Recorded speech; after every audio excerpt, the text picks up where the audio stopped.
পারমাণবিক কেন্দ্রে যুক্তরাষ্ট্রের ভয়াবহ হামলার পরও নিজের অবস্থান থেকে এক চুলও সরেনি ইরান। এমনকি পারমাণবিক কর্মসূচি পরিদর্শনের অনুমতি দেয়নি তেহরান। এমনকি ইউরেনিয়াম সমৃদ্ধকরণ বন্ধ করতেও সম্মত হয়নি বলে জানিয়েছেন মার্কিন প্রেসিডেন্ট ডোনাল্ড ট্রাম্প। এমন প্রেক্ষাপটে আন্তর্জাতিক মহলে ফের আলোচনায় ইরানের পারমাণবিক কর্মসূচি।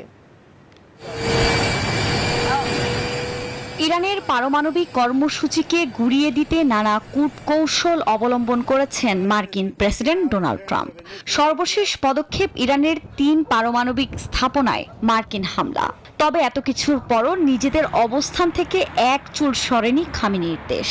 উল্টো পশ্চিমা ও ইসরায়েলি হুমকি উপেক্ষা করেই পরমাণু স্থাপনা পরিদর্শনে IAEA পরিদর্শকদের বাধা দিয়েছে তেহরান। এ পরিস্থিতি নিয়ে এবার মুখ খুলেছেন মার্কিন প্রেসিডেন্ট ডোনাল্ড ট্রাম্প। এক বিবৃতিতে অভিযোগ করেন ইউরেনিয়াম সমৃদ্ধিকরণ কার্যক্রম বন্ধে রাজি হয়নি ইরান। এমনকি নতুন স্থানে পারমাণবিক কর্মসূচি শুরু করতে পারে তেহরান, এমন আশঙ্কাও উড়িয়ে দেননি মার্কিন প্রেসিডেন্ট।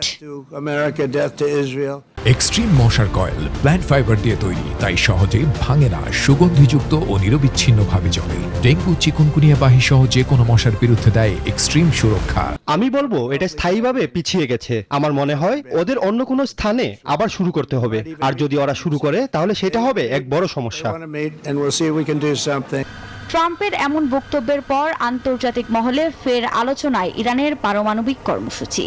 এমন প্রেক্ষাপটে ইরানের সশস্ত্র বাহিনীর প্রধান আব্দুর রহিম মুসাভি হুঁশিয়ারি দিয়েছেন, ইসরায়েল আবার হামলা চালালে তার ফলাফল ভালো হবে না। যেখানে যুক্তরাষ্ট্র চাইলেও নেতানিয়াহুকে বাঁচাতে পারবে না বলেও জানান তিনি।